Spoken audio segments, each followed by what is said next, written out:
Hey guys, welcome to Two Split. Today we are looking at Bose 700 noise cancelling headphones. They're just called Bose 700. Yeah, it sounded weird. Was I shouting? I was shouting.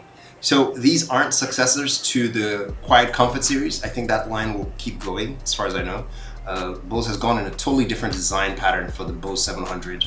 And as you know, Bose has been great with noise cancellation forever, as a matter of fact. But recently got challenged, I think sometime last year, when Sony's came on the scene with the XM3s, and that's debatable. So there's pros and cons around how they sound versus noise cancellation, but this video is about the Bose 700, so let's jump into it. First, let's talk about design. So Bose has totally redesigned their noise cancelling headphones. If you know the Quiet Comfort series, you would know that they're typically plasticky, bulky, and there's a hinge in the corner to let you fold them back into the case. But these ones are more futuristic, if you will. They slimmed it down, they took away the hinges at the side, and they're quite sturdy. So if you have a big head like mine, it should fit right in there comfortably. And the only adjusters are that they twist inwards so that they sit in the case comfortably, and the bars slide back and forth, again, for your head size. So these are actually made of aluminum, and you would think that would make them like super heavy, but it's really about 255 grams, which is just about 17 grams more than the Quiet Comfort, or even the Sonys for that matter. So no, actually they weigh the same as the Sonys, if I'm not mistaken. So, but you can't feel them when you're wearing them. I wore them for like 2 hours straight, and they were super comfortable. The faux leather on these are plush, and they're nice, and there are labels inside. Of course, right and left, for dummies. And people like me that can't tell the difference. However, my wife wore these for a while, and she said after an hour it felt uncomfortable. But I realized she didn't wrap them around her ears, right? If your ears don't slide in here, these phones are gonna be pushing against your head.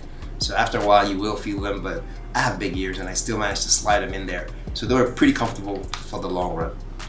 So underneath there is USB-C charging right here, which is convenient because most of your devices these days are USB-C, so you can just take that one cable. And on the left ear cup, left, just to be sure, there is a 2.5 mm headphone jack. It does come with the cable. The other side converts into a standard 3.5 mm, so don't lose that, otherwise you're gonna have to go find one of those to buy. But that's in case you run out of power. 20 hours, that's rarely ever going to happen. So on the right ear cup, there are two buttons. It's a mixed button, so there's a power and Bluetooth button. So this powers the device on and off once you tap them, but if you hold them down, it allows you to pair the device to whatever it is you want to sync to the headphones.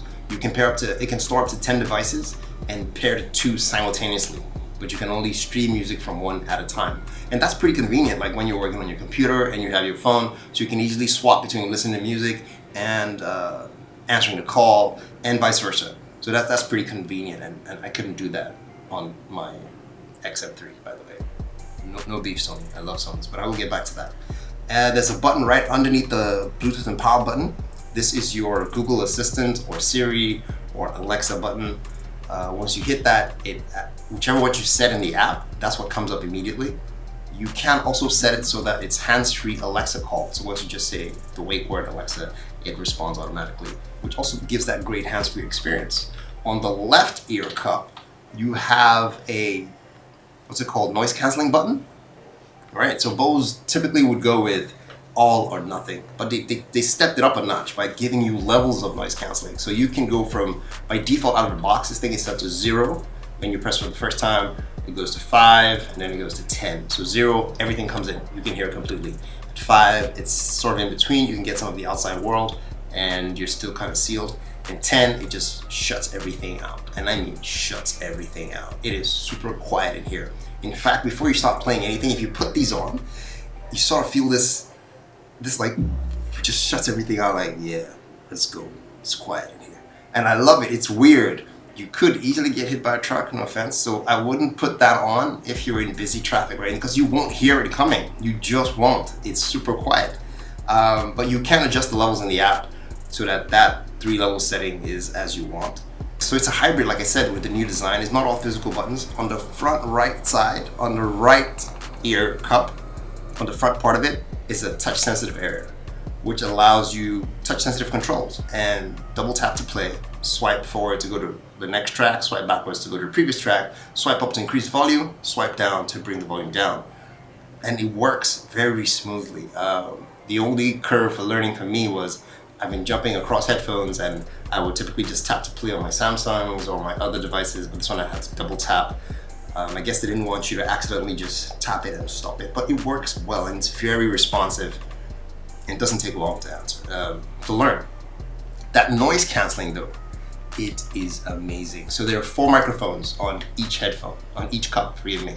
And these are constantly on, so they can hear you. So if you're calling someone, I made a call standing in traffic by the busy streets, and I was asking the person if they could hear me clearly. They're like, yeah, aren't you at home? I said, no, I'm outside and things are buzzing. In fact, I stood in front of a fan once and took a call, and the person couldn't hear the fan simulating air. It's that good. And these 4, so what they do, how noise canceling works is pretty much it takes the wave that's coming in and generates a neutralizing wave to sort of cancel out the nodes and antinodes, so you get as minimal white noise as much as you can. And that creates that perfect seal, that quiet, almost said quiet comfort. Oh, that's how they found the name Quiet Comfort. Oh. So we talked about design, so let's talk about how they sound. I mean, that's primarily why you would buy headphones. No matter how futuristic the design is, how pretty it is, how do they sound? But this is Bose, guys. This is Bose. They sound awesome. All right, that goes without saying. They sound awesome. In fact, I dare say they sound better than the QC35 Mark II. They do. The noise cancellation has been taken up a notch. It never gets to the point where the bass is overwhelmingly thumping and the instruments are always separated, never muddled up, no matter how high you crank these up, whether you're listening to grunge rock or pop. Yeah, I said pop. Yeah, it works. It's beautiful. So it sounds great, right? However, you may experience different levels. If you're a real audiophile and you're worried about your codecs, this only supports SPC and AAC, I believe. Unlike the OnePlus that I reviewed, if you can check that out right here, that has a series of codecs, SBC, AAC, that also supports aptX and aptX HD, which enhances quality for wireless transmission for Bluetooth, right? This doesn't have that.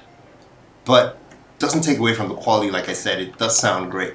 So your experience may change on the device you are running. Some devices do better with sound, aptX HD, they support, some don't.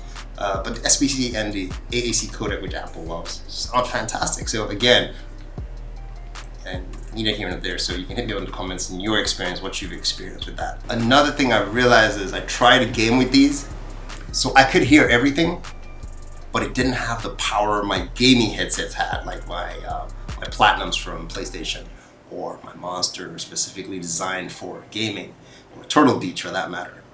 So it was just clean, and when you're gaming, you really want, it was directional as well, but not as directional as those headphones. So it was spaced out. So I wouldn't recommend these for gaming if that's what you want to do. My personal experience, they weren't just right there. I couldn't feel the bass, I couldn't feel the kickbacks in my gun, you know, and the jumps, the sound effects, the slashes. It's something you have to listen to understand, but they are clear, but they're not just gaming headphones. So Bose has something they put in here as well called Bose AR, augmented reality for sound. It lets you experience sound and music in different ways.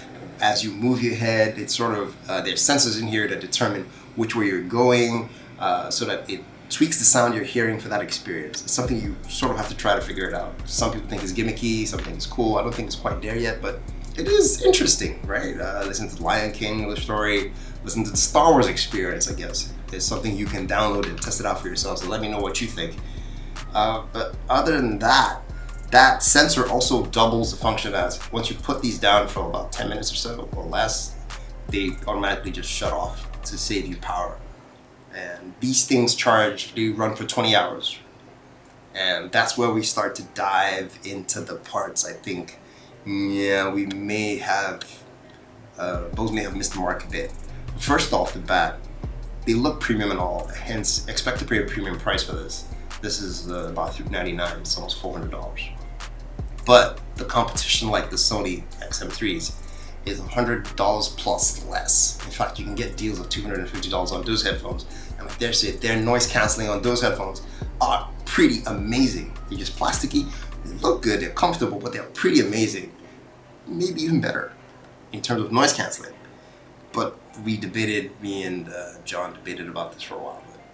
It's something you should try out, but I'm pretty sure it's on another level. Sony just got pissed off and came up with that. That's one. So price is a fundamental issue. So these are not workout headphones, so there is no IP rating. So all in all, Bose is great. They have adjustable noise cancellation, which wasn't a feature before, and you know they're really good at it. A new design that's very elegant, very smooth.